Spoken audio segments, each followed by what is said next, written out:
Hey everyone, I'm Annika and welcome to the 7th episode of Trust Fall.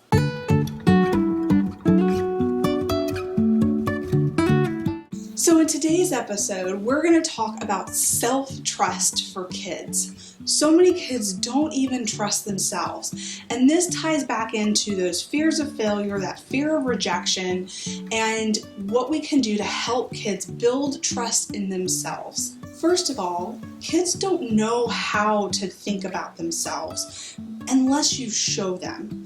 Not everybody has a home life where their parents share things about them so they know things about them that are good. And so that's one of the things that I know a lot of teachers try their best to do, is to share the good things that a student has in them. But we really want students to know themselves. And we as adults have learned that we don't even really know ourselves. So what are some things that you can do to help kids learn about who they are themselves? Another thing that kids need to do to build self-trust is to understand how they're feeling. So many kids can't even identify the emotions that they have in themselves until they get somebody to teach them what those feelings can look like. But as we teach those things to kids, let's give them some independence to identify their feelings. If we gave them something like a chart that showed the kinds of feelings that they identify for themselves, that is a way for them to learn how to know, oh, I'm feeling this way. And then you can also teach ways for them on how to respond to those feelings. If they're angry, instead of taking it out on another kid, that they understand, I'm angry, I need to stop and calm myself. I need to count to 10. I need to go to a calm space. We need to teach those, but kids have to be able to identify how they're feeling first. Another thing we need to help kids learn is how to listen to themselves, how to listen to that gut feeling that they have.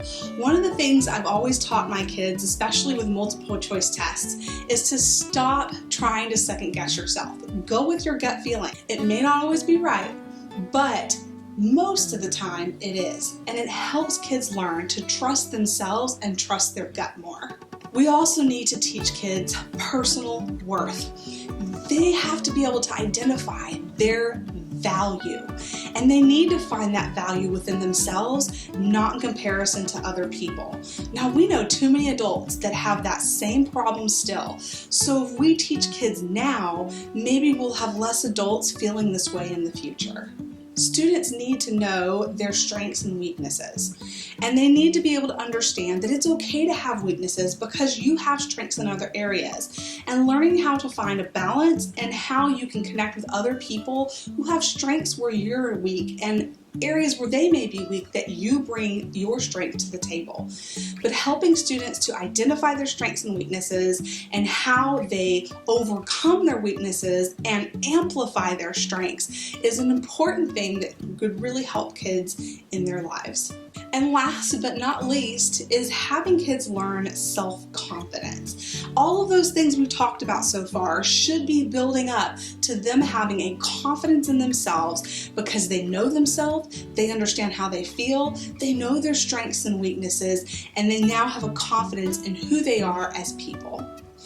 I hope that these ideas are things that spark interest in you and activities and other ideas for yourself that you can use in your classroom to help kids build their own self-trust. Please feel free to share in the comments ideas, things that you've done in the past even, that have worked for you so that we can build this community, this network, so that everyone isn't just starting from square one, but using things that have worked in the past for others. Thanks again for watching, and I will see you guys next time. Bye.